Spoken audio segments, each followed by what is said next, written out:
Hello and welcome to Business Reporter's The Future CFO campaign.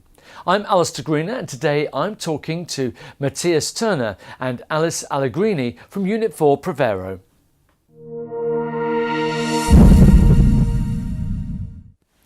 Good morning. Good morning. Good morning. Now, the CFO should be the right-hand person of the CEO in organisations today, yet we're seeing that's not actually the case. What's going wrong? The CFO simply does not have enough time to do it. The CFO and his team spend so much time in preparing everything, preparing reports, putting data together, putting reports together, making sure the quality of the reports is okay, that at the end of this process, there is simply not enough time to really work with the figures, to really reflect them, and to really work with the insights. And if I can add on top of it, I could mention a conversation I recently had with the CEO of one of our customers in the recruiting industry.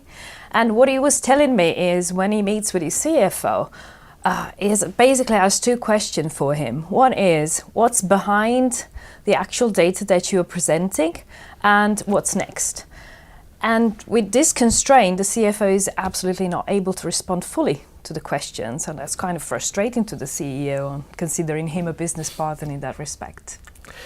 You say that the CFO doesn't have this information, can't get it all. Why not? Why doesn't he have all that information that he needs to be able to present to the CEO?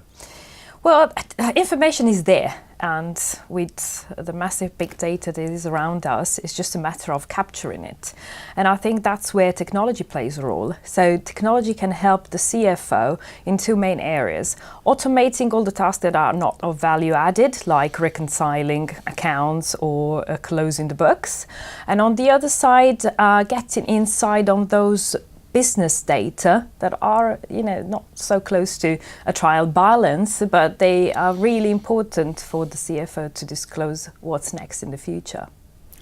You're suggesting that technology is the answer. What happens if a CFO doesn't use and embrace that technology?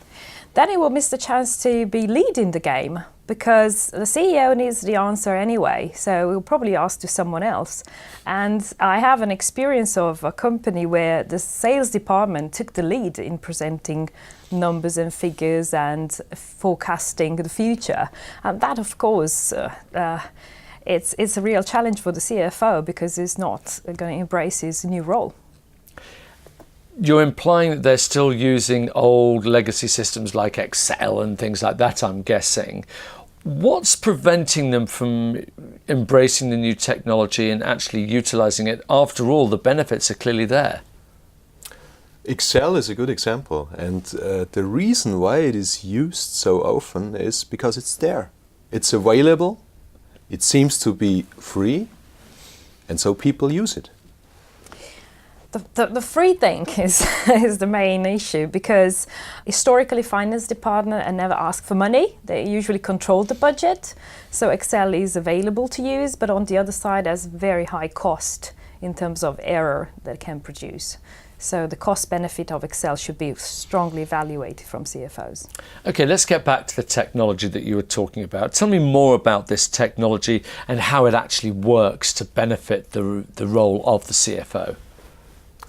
The CFO needs a powerful and easy-to-use corporate performance management system to deal with the large amounts of data, the increasing amounts of data, the complex topics that he has to solve, and to cover the complete space from budgeting, planning, reporting, analytics, and compliance topics like consolidation and risk management. And with a system like that, the CFO really can be the business partner that we've been talking about before. Artificial intelligence is a technology we hear a lot about these days. So does that have a role in this context? It has a big role. It will be kind of a game changer for CPM. CPM systems will not only be easy to use in the future, but will be self-driving. And self-driving means that the system will answer questions that nobody even asked before. That's the principle behind it. Perhaps you could give us some examples which will help us understand it better. Yes, let's assume Jack, our CFO of the professional services company. Jack realizes that there is a revenue gap in August for US, and the system will not only tell him that there is the gap, it will already analyze what the reason and the origin of this gap is, and will give him a profound insight already, telling him this gap was caused by one specific area of services that we are offering in the US in the northeastern part. So all the time that you would have needed to do this analytics by yourself, you can save and can spend on other things. And then you can also talk to your systems. It is possible to use digital assistants like Unit 4 Wanda. And Unit 4 Wanda, you can just ask Wanda, what has been the deviation in revenues in France for the last 2 months? Are we okay there, or do we have a problem? And Wanda will give you an answer just like any person would. And then there is a lot of other little things where artificial intelligence can be of a big help, like automated forecasting, like doing automated entry checks when you're entering data. So when you enter a new budget figure, the system can already tell you if in the context of the other figures and in the context of the historical development, this figure makes sense or not.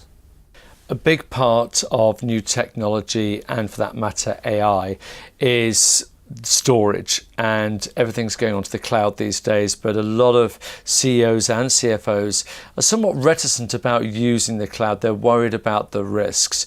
What are the overriding benefits of the cloud that outweigh any risk factor?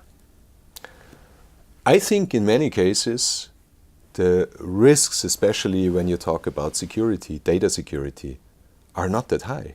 The opposite is the case. So if you look at many companies, medium-sized companies and their IT departments, the security levels that they can reach are lower than the security levels that a modern cloud platform like Microsoft Azure can deliver. And in addition to the higher security levels, a cloud-based offering can also offer smoother operations, more effective operations, higher service levels. So there is a lot of advantages if you use a cloud-based solution. I mean, it's really interesting stuff. And one of the things that people are going to be asking is all this extra data that you're able to provide for the CFO, how's it going to help them make decisions better and make their presentations to the CEO? Well, it's going to answer the two questions that the CEO asked the CFO in my example of the recruiting industry. What's behind the actual numbers that you're presenting and what's next? And technology can really help the CFO in this case. We know that the CFO wants to be a better right-hand person for the CEO, so it's really interesting to see how technology can be very much a part of that, and you've given us a great insight into how that could possibly work. Matthias Turner, Alice Allegrini from Unit 4 Provero, thank you very much indeed. Thank you. Thank you very much.